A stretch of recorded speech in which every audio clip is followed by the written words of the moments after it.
everyone, it's me Aisha. പിന്നെ ഒരു പുതിയൊരു പ്ലാനുമായിട്ടാണ് വന്നിരിക്കുന്നത് കേട്ടോ. That is, I'll help you to change from zero to hero in social science. Social scienceലെ ഏതൊരു subject ആവട്ടെ, let it be history, geography, politics or economics, ഒന്നും ഒരു matter അല്ല.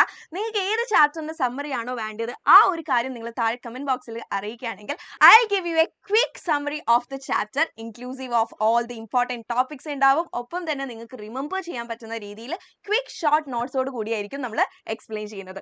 Okay, so in today's session നമ്മൾ ഡീൽ ചെയ്യാൻ പോകുന്നത് the first chapter of politics ആണ്, that is power sharing. Okay, so നമുക്ക് നോക്കാം നമ്മുടെ ചാപ്റ്ററിലേക്ക്. So what do you mean by power sharing? Power sharing എന്ന് പറഞ്ഞാൽ എന്താണ്? പവർ ഒരാളുടെ കയ്യിൽ മാത്രം കോൺസെൻട്രേറ്റ് ചെയ്തിരിക്കാതെ എല്ലാവർക്കും ഇടയിൽ ഡിസ്ട്രിബ്യൂട്ട് ചെയ്യുന്നതിനെയാണ് നമ്മൾ പവർ ഷെയറിംഗ് എന്ന് പറയുന്നത്. That is distribution of power between different organs of government and also levels of government തമ്മിൽ പവർ ഡിസ്ട്രിബ്യൂട്ട് ചെയ്യുക. എന്തിനു വേണ്ടിയിട്ട്? So that the power is not concentrated in one hand. ഒരാളുടെ കയ്യിൽ മാത്രം പവർ ഒതുങ്ങി കിടക്കാതെ ഇരിക്കാൻ വേണ്ടിയിട്ട് എന്ത് ചെയ്യുക? ഓർഗൻസ് ഓഫ് ഗവൺമെന്റും ലെവൽസ് ഓഫ് ഗവൺമെന്റും തമ്മിൽ ഡിസ്ട്രിബ്യൂട്ട് ചെയ്യുക. ഓർഗൻസ് ഓഫ് ഗവൺമെന്റ് എന്ന് പറഞ്ഞാൽ it is the legislator, executive and judiciary.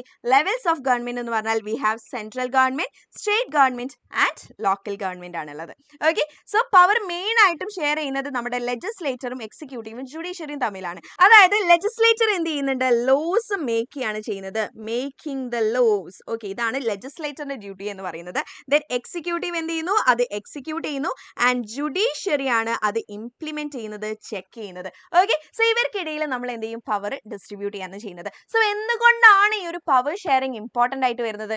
V have some reasons for that. ഒന്നാമത്തത്, ഇറ്റ് പ്രിവെന്റ്സ് ഡിക്റ്റേറ്റർഷിപ്പ്. അല്ലെ, ഒരാളുടെ കയ്യിൽ മാത്രം ഒരാൾ റൂളർ ആയിട്ട് നിൽക്കുന്നത് എന്ത് ചെയ്യും? അത് പ്രിവെന്റ് ചെയ്യുന്നുണ്ട്. Next, it avoid misuse of power. അല്ലെ, ഒരാൾ പവറിൽ വന്നാൽ എന്ത് ചെയ്യുന്നുണ്ട്? ഒബ്വിയസ്ലി നമ്മൾ പൊളിറ്റിക്സിലൊക്കെ കാണുന്ന കാര്യമാണ് അല്ലെ, മിസ്യൂസ് ചെയ്യാൻ ചാൻസ് ഉണ്ട്. അപ്പോൾ ഒരാൾക്ക് മാത്രം അങ്ങനെ പവർ കൊടുക്കുമ്പോൾ അവിടെ മിസ്യൂസ് വരും. അപ്പോൾ ആ കാര്യവും നമുക്ക് സ്റ്റോപ്പ് ചെയ്യാൻ വേണ്ടിയിട്ട്, അവോയ്ഡ് ചെയ്യാൻ വേണ്ടിയിട്ട് പവർ ഷെയറിംഗ് ഹെൽപ്പ് ചെയ്യുന്നുണ്ട്. ദെൻ മൈനോറിറ്റീസിനെയും കൂടി, അതായത് ഡിസിഷൻ മേക്കിങ്ങിലൊക്കെ എന്ത് ചെയ്യും? മൈനോറിറ്റീസിനോട് ഇൻക്ലൂഡ് ചെയ്യും. അപ്പോൾ അവരെയും കൂടി എന്ത് ചെയ്യുന്നുണ്ട്? കൺസിഡർ ചെയ്യാൻ വേണ്ടിയിട്ട് നമുക്ക് പവർ ഷെയറിംഗിലൂടെ കഴിയും. പിന്നെ obviously for all these reasons നമുക്ക് എന്ത് പറയാൻ പറ്റും? ഇത് പീസ് ആൻഡ് യൂണിറ്റി കൊണ്ടുവരുന്നുണ്ട് അല്ലേ. And also it makes our democracy strong and stable. ഒരു സ്ട്രോങ് സ്റ്റേബിൾ ഗവൺമെന്റിനെ, അതായത് ഇടക്കിടക്ക് മാറ്റാത്ത ഒരു സ്റ്റേബിൾ ആയിട്ടുള്ള ഒരു ഗവൺമെന്റിനെ കൊണ്ടുവരാനും നമുക്ക് പവർ ഷെയറിംഗ് ഹെൽപ്പ് ചെയ്യുന്നതാണ്. ഓക്കെ, സോ ഈ ഒരു പവർ ഷെയറിംഗിന്റെ ഈ ഒരു കോൺസെപ്റ്റ് നമ്മൾ ഈ ഒരു ചാപ്റ്ററിലൂടെ ഡിസ്കസ് ചെയ്യാൻ പോകുന്നത് it is through 2 studies. That is ഒന്ന് ശ്രീലങ്കയുടെ കേസ് സ്റ്റഡിയും രണ്ടാമത്തത് ബെൽജിയത്തിന്റെ കേസ് സ്റ്റഡിയും ആണ് കേട്ടോ. ഓക്കെ, സോ ഫസ്റ്റ് നമുക്ക് ശ്രീലങ്കയിലേക്ക് പോകാം. അപ്പൊ ശ്രീലങ്ക എന്ന് പറഞ്ഞാൽ ഇന്ത്യയുടെ താഴെ തൂങ്ങിക്കിടക്കുന്ന ഒരു കൺട്രിയാണ് ശ്രീലങ്ക എന്ന് പറയുന്നത് അല്ലെ.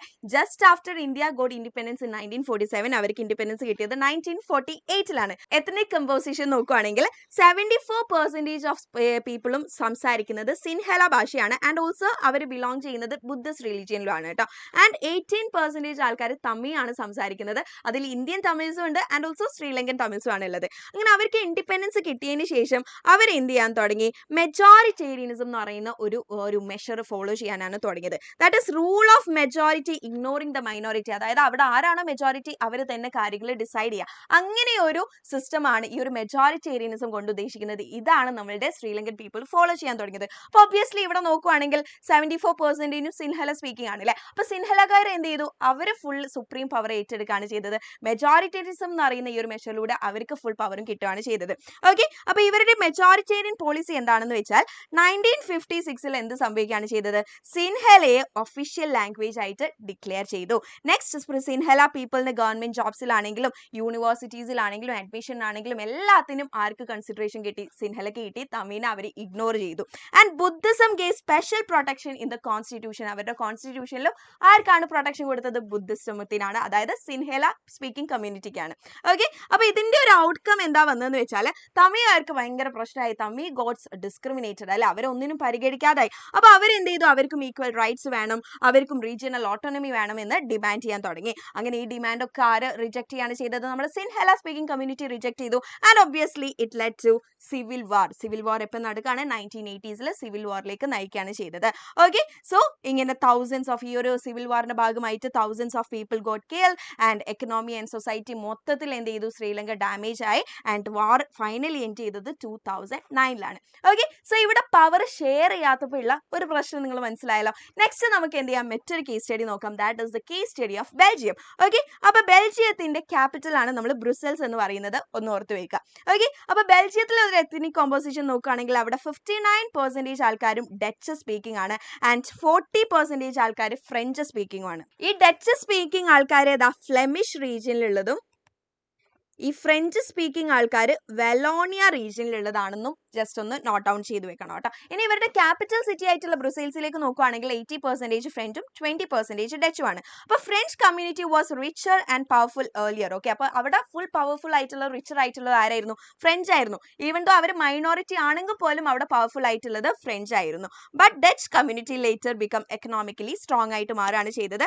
അപ്പം ഈ ഒരു ഡച്ച്, അതായത് ഡച്ച് ഉള്ളപ്പോഴും ഡച്ച് മെജോറിറ്റി ആയിട്ട് ഇരിക്കുമ്പോഴും ഈ ഫ്രഞ്ച് പവർഫുൾ ആയപ്പോൾ അവിടെ കുറച്ച് ടെൻഷനൊക്കെ ക്രിയേറ്റ് ആയിട്ടോ. ടെൻഷനും കോൺഫ്ലിക്ട്സും ഒക്കെ ചെറിയ രീതിയിൽ വന്നു. നമ്മുടെ ഈ ശ്രീലങ്കയുടെ കേസ് ഒന്നും പോലെയല്ല, ചെറിയ രീതിയിലായിരുന്നു അവിടെ പ്രശ്നങ്ങൾ വന്നത്. അപ്പോൾ ഇതിന് ഒരു സൊല്യൂഷൻ ആയിട്ടാണ് അവർ എന്ത് ഫോളോ ചെയ്തത്? അക്കോമഡേഷൻ എന്ന് പറയുന്ന പുതിയൊരു മെഷർ കൊണ്ടുവന്നത്. അപ്പോൾ അതിന്റെ ഭാഗമായിട്ട് അവരുടെ കോൺസ്റ്റിറ്റ്യൂഷൻ ഇതാ ഏകദേശം 4 ടൈംസ് 1970 to 1993 പീരീഡിൽ 4 ടൈംസ് ആയിട്ട് നമുക്ക് ചേഞ്ച് ചെയ്തത് കാണാം. സോ അവർ ഈ ഒരു അക്കോമഡേഷനിലൂടെ ഉദ്ദേശിക്കുന്നത് എന്താണെന്ന് വെച്ചാൽ equal number of Dutch and French ministers വേണം എന്നുള്ള കാര്യം. പിന്നെ സ്പെഷ്യൽ മെജോറിറ്റി ലോസ് വേണം ഫോർ ഇമ്പോർട്ടൻ്റ് ആയിട്ടുള്ള ഡിസിഷൻസ് ഒക്കെ തീരുമാനിക്കാൻ വേണ്ടിയിട്ട്. And also they follow the federal system that States got more power. അല്ലാതെ എല്ലായിടത്തും സെൻട്രലിനായിരുന്നു കൂടുതൽ പവർ ഇല്ല അല്ലേ? സെൻട്രൽ മേലെ സ്റ്റേറ്റ് വേറെ അങ്ങനെയൊന്നും ഇല്ല. ഇവിടെ states got more power.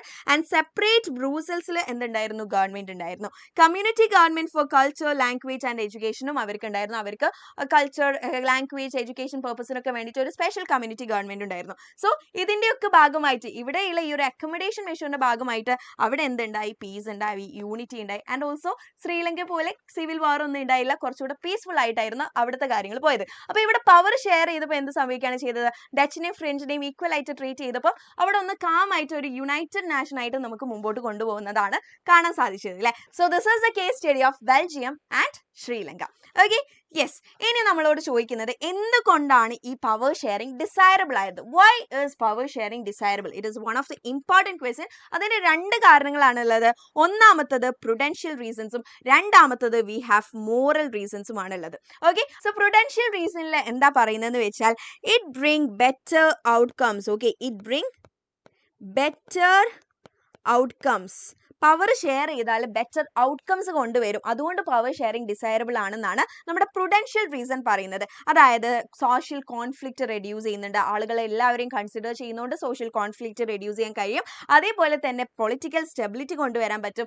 ആളുകൾക്കിടയിലെ violence prevent ചെയ്യാൻ പറ്റും. പിന്നെ ടൈറനി ഓഫ് മെജോറിറ്റി മാത്രം റൂൾ ചെയ്യുന്ന ആ ഒരു സംഭവം നമുക്ക് സ്റ്റോപ്പ് ചെയ്യാൻ പറ്റും. ആൻഡ് ഓൾസോ നാഷണൽ യൂണിറ്റിയും പ്രൊട്ടക്ട് ചെയ്യാൻ പറ്റും. For all these reason Prudential reasons എന്ത് പറയുന്നുണ്ട്? പവർ ഷെയറിംഗ് ഡിസൈറബിൾ ആണ്.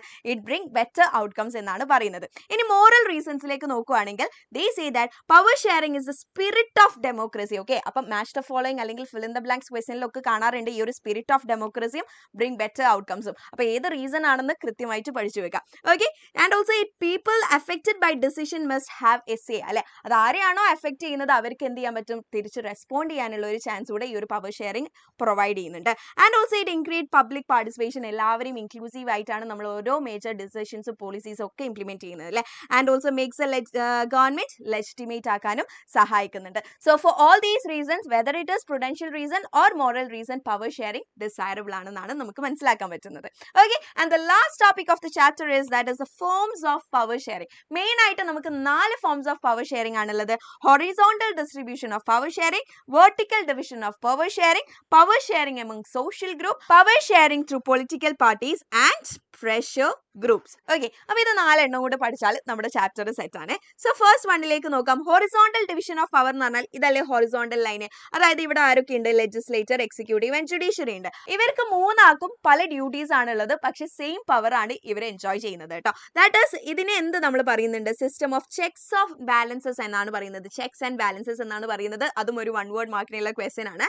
അതെന്തുകൊണ്ടാണ് ചെക്സ് ആൻഡ് ബാലൻസസ് എന്ന് പറയുന്നത് വെച്ചാൽ ഇവർ ഈച്ച് അതർ ഇവരുടെ കാര്യങ്ങളൊക്കെ പ്രോപ്പർ ആയിട്ട് റൺ ചെയ്യുന്നുണ്ടോ, ഫംഗ്ഷൻ ചെയ്യുന്നുണ്ടോ, പെർഫോം ചെയ്യുന്നുണ്ടോ എന്ന് ക്രോസ് ചെക്ക് ചെയ്യുന്നുണ്ട്. അതുകൊണ്ടാണ് നമ്മൾ ഹൊറിസോണ്ടൽ പവർ ഷെയറിംഗിനെ എന്ത് പറയുന്നത്? System of checks and balances എന്ന് പറയുന്നത്. ഇനി രണ്ടാമത്തതാണ് വെർട്ടിക്കൽ ഡിവിഷൻ ഓഫ് പവർ എന്ന് പറയുന്നത്. That is the federalism. അതായത് central, state, local government. Central, state, local government. അപ്പൊ വേർട്ടിക്കലി എന്ത് ചെയ്യുന്നുണ്ട്? പവർ ഡിവൈഡ് ചെയ്യുന്നുണ്ട്. പിന്നെ സോഷ്യൽ ഗ്രൂപ്പ്സ് അല്ലെ, ഓരോ ലാംഗ്വേജ് ഗ്രൂപ്പ് അല്ലെങ്കിൽ ഓരോ റിലീജിയൻ ബേസിലുള്ള ഗ്രൂപ്പ്, ഓരോ കാസ്റ്റ് ബേസ് ഗ്രൂപ്പ്സ് ഒക്കെ നമുക്ക് ഇവിടെ കാണാൻ പറ്റും. ഒരു എക്സാമ്പിൾ പറയുകയാണെങ്കിൽ നമ്മുടെ റിസർവ്ഡ് കോൺസ്റ്റിറ്റ്യുവൻസീസ് ഇൻ ഇന്ത്യ, അതായത് സ്പെഷ്യൽ റിസർവേഷൻസ് ഉണ്ട് SC ST ഗ്രൂപ്പിനൊക്കെ അല്ലേ. സോ ഇങ്ങനെയും നമ്മളെ പവർ എന്ത് ചെയ്യുന്നുണ്ട്? ഷെയർ ചെയ്യപ്പെടുന്നുണ്ട്. Next is power sharing through political parties and pressure groups. Political parties പറഞ്ഞാൽ നമുക്ക് ഒരുപാട് പാർട്ടിയുള്ള ഒരു മൾട്ടി പാർട്ടി സിസ്റ്റം ഫോളോ ചെയ്യുന്ന കൺട്രിയാണ് ഇന്ത്യ. അപ്പൊ ഇവർക്കിടയിലും പവർ ഷെയർ ചെയ്യുന്നുണ്ട് കൊളീഷൻ ഓഫ് ഗവൺമെന്റിൽ. പിന്നെ റോൾ ഓഫ് പ്രഷർ ഗ്രൂപ്പ്സ് ആയിട്ട് ഓരോ students union, trade union, then business union, അങ്ങനെ ഒരുപാട് യൂണിയൻസ് ഉണ്ടാവാറുണ്ട്. അപ്പൊ ഈ പ്രഷർ ഗ്രൂപ്പ്സിന്റെ ഇടയിലും അവർക്കൂടെ ഇൻക്ലൂസീവ് ആയിട്ടുള്ള ഒരു ഗവൺമെന്റ് ആവാൻ വേണ്ടിയിട്ട് എന്ത് ചെയ്യുന്നുണ്ട്? പവർ ഷെയർ ചെയ്യുന്നുണ്ട്. So forms of power sharing 4 ഉള്ളത്. Horizontal, vertical, power sharing among social ഗ്രൂപ്പും power sharing among political parties and pressure group. So this is all about our chapter power sharing. അപ്പൊ ഇത്ര കാര്യങ്ങളെ നിങ്ങൾക്ക് ഈ ഒരു ചാപ്റ്ററിൽ പഠിക്കാനുള്ളൂ. അപ്പൊ ഈ ഒരു വീഡിയോ നിങ്ങൾക്ക് ഹെൽപ്ഫുൾ ആണെങ്കിൽ, ഒപ്പം നിങ്ങൾക്ക് 0 to hero in social science ആയി മാറണമെങ്കിൽ താഴെ കമന്റ് ബോക്സിൽ നെക്സ്റ്റ് നിങ്ങൾ പ്രിഫർ ചെയ്യുന്ന ചാപ്റ്റർ ഏതാണെന്ന് കമന്റ് ചെയ്യാം. ഓക്കെ.